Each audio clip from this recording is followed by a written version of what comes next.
भारत सरकार ने 8वां वेतन आयोग की सिफारिश कर दी है, लेकिन आप ये देख रहे हो, ये वो किसान है जो देश को भोजन देते हैं। भारत सरकार या राज्य सरकार ने कभी भी किसान गरीब मजदूरों के लिए किसी आयोग का गठन नहीं किया। सवाल तो ये है, देश की जो प्रॉपर्टियां, जो संपत्ति हैं, इनसे हट रही हैं। ये बड़ा सवाल है।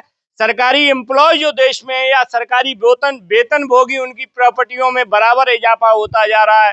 देश के राजनेताओं की प्रॉपर्टी में बराबर इजाफा हो रहा है, लेकिन ये जो किसान, ये मेहनत करने वाले लोग हैं, इनकी प्रॉपर्टियां घटती जा रही हैं। ये सवाल है। आए दिन ये लोग आए दिन यहाँ इटावा जिला मुख्यालय या लखनऊ हर जगह ज्ञापन इत्यादि देते हैं, लेकिन मैं भारत सरकार और राज्य सरकारों से क्वेश्चन करना चाहता हूं कि इनके लिए कभी आपने आयोग का गठन क्यों नहीं किया। सरकारी एम्प्लॉय देश में है, उन्हें 7वां वेतन, टीएडीए, महंगाई भत्ता, छुट्टी के दिनों का वेतन, सब कुछ उन्हीं के लिए है। क्या इनके पीछे बच्चे नहीं है? क्या इनके पीछे परिवार नहीं है? इनके लिए कोई देश में फैसिलिटी क्यों नहीं? देश में किसान गरीब जो लोग हैं, उनके लिए अन्याय क्यों देश में हो रहा है? मैं तो सवाल क्या ये किसान भाइयों के लिए देश में महंगाई नहीं बढ़ती है?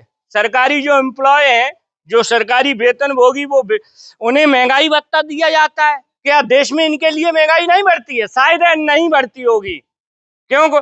जो मेंबर ऑफ लोकसभा बैठे हैं, उन्हें ये शायद ज्ञात नहीं है। केवल वो यही जानते हैं कि देश में महंगाई बढ़ती है तो केवल सरकारी वेतन भोगी के लिए बढ़ती है। देश में गरीब के लिए महंगाई नहीं बढ़ती है।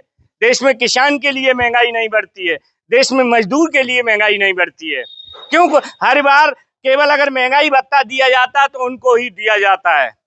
हमारे देश में करीबन 25 करोड़ बेरोजगार है, और बेरोजगार ये सरकार, भारत सरकार से कह रहा है कि आप इन्हें लाखों रुपया सैलरी दे रहे हो, हमें आधी ही सैलरी दे दो, इनसे अच्छी व्यवस्था संभाल देंगे हम देश की। लेकिन नहीं, सरकार बराबर 6वां वेतन, 7वां वेतन, 8वां वेतन, जब 7वां वेतन लगा तो भारत सरकार को जीएसटी जैसे कानून लाने पड़े। देश में बड़े पैमाने पर महंगाई बढ़ी, उसका शिकार हो गए ये किसान, गरीब और मजदूर। ये सच्चाई। लेकिन ये इन्हें वोट देने का अधिकार तो है, देश में मतदान करने का अधिकार है, लेकिन वास्तविकता इनके लिए कोई कानून नहीं बनते। शायद प्रधानमंत्री जी ने इतना तो कर दिया, शायद किसान सम्मान निधि तो मिलती है। कितनी किसान सम्मान सर मिलती है? आप उन्नाव से हैं सर, किसान यूनियन में। क्या शुभ नाम है सर? नरेंद्र सिंह कुशवाहा, राष्ट्रीय प्रभारी। राष्ट्रीय प्रभारी जी। सर, क्या किसान सम्मान निधि मिलती है आपको? अरे मिलती है, तो वो जितना किसान सम्मान निधि देते हैं उससे ज्यादा तो वो ले लेते हैं।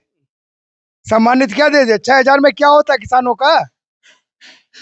अधिकारियों को कितना दे रहे हैं? अधिकारियों से आधा अगर किसानों को दे दिया जाए तो किसानों का परिवार चल सके। अगर इन्होंने 8वां वेतन आयोग अगर इन्होंने लागू किया तो हम समस्त किसान दिल्ली में जाकर के जंतर मंतर में धरना प्रदर्शन करेंगे। इसके खिलाफ हम लोग लड़ाई लड़ेंगे। अगर इन्होंने 8वां वेतन आयोग लागू किया तो किसान आयोग का गठन भी इनको करना पड़ेगा। मैं भारत सरकार से, नेताजी की बात को रखता हूं, मैं भारत सरकार से कहता हूं, देश की जनता को पूछना चाहिए। देश की अगर जनता कहे कि नहीं 8वां नहीं, तुम 9वां 10वां वेतन आयोग लगा दो, लेकिन देश की जनता को पूछना होगा। जब तक देश की जनता इसकी सहमति नहीं देती है, तब तक आप ऐसा काम मत करो। क्यों? जब 8वां वेतन देना होगा तो बड़े पैमाने पर वो पैसा के लिए देश में टैक्स बढ़ाने पड़ेंगे आपको। उसका शिकार ये किसान गरीब मजदूर हो जाएगा। इनकी जमीनें बेचने लगी, ये सच्चाई है। और खरीदने वाला सरकारी एम्प्लॉय होगा। इटावा की सर्वे कर, किसी भी शहर का सर्वे करवा लेना, किसी किसान गरीब मजदूर का कोई प्लाट वगैरह नहीं मिलेगा। आखिर क्यों? देश हमारा तब आगे बढ़ेगा जब ये सभी संपन्न होंगे।